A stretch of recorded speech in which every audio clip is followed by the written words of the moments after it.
करते हैं तो रेलवे को लेकर लोगों की उम्मीद रहती है कि रोजगार आएंगे।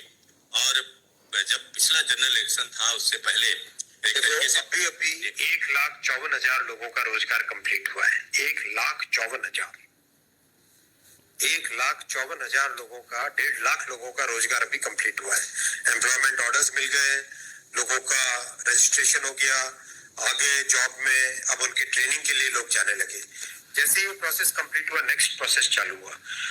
बहुत लंबे समय से सबकी डिमांड थी कि इसको एनुअल बनाया जाए। एनुअल इसलिए बनाया जाए, अगर 4-4, 5-5 साल के गैप में आता है तो कई लोगों की एज निकल जाती है उसमें से, राइट। इसीलिए अब एनुअल सिस्टम की तरफ मूव कर रहे हैं।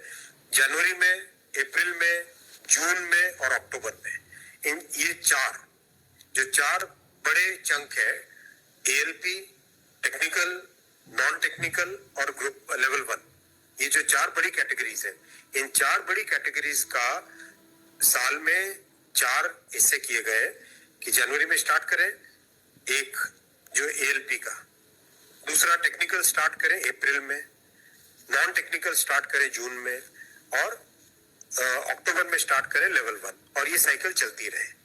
इस प्रोसेस पे सारे के सारे कैंडिडेट्स की डिमांड लंबे टाइम से रही है कि 4-4 साल का जो फेज होता है, 5 साल का फेज होता है, कई लोग एज बार हो जाते हैं उसमें।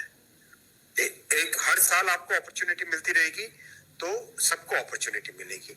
इस थिंकिंग के साथ आगे बढ़े और इसी थिंकिंग और इसमें भी जितनी रिक्वायरमेंट थी उससे ज्यादा अभी नोटिफाई किया है। 1 साल के हिसाब से जो रिक्वायरमेंट है, 1 साल के हिसाब से अगर जैसे लोको पायलट का मैटर है, कितने लोग रिटायर होते हैं उससे ज्यादा लिए हैं, राइट। टेक्नीशियन का है तो टेक्नीशियन का जो अप्रैल के आसपास, अप्रैल से पहले निकल आएगा, क्योंकि हम लोग वो मॉडल कोड ऑफ कंडक्ट को भी अवॉइड करना चाहते थे, वरना नॉर्मल प्रोसेस में अप्रैल में निकलता टेक्नीशियन का, पर मॉडल कोड ऑफ कोड को अवॉइड करने के लिए पहले निकाला है।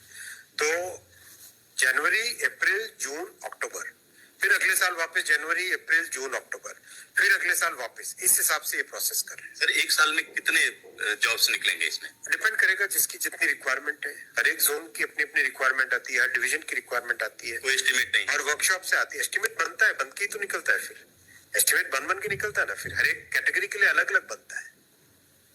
अभी 1.5 लाख लोगों को जॉब दिया।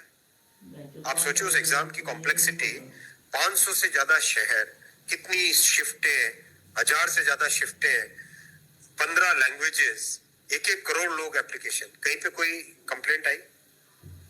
0 कंप्लेंट। कहीं पे कोई पेपर लीक? 0 paper leak.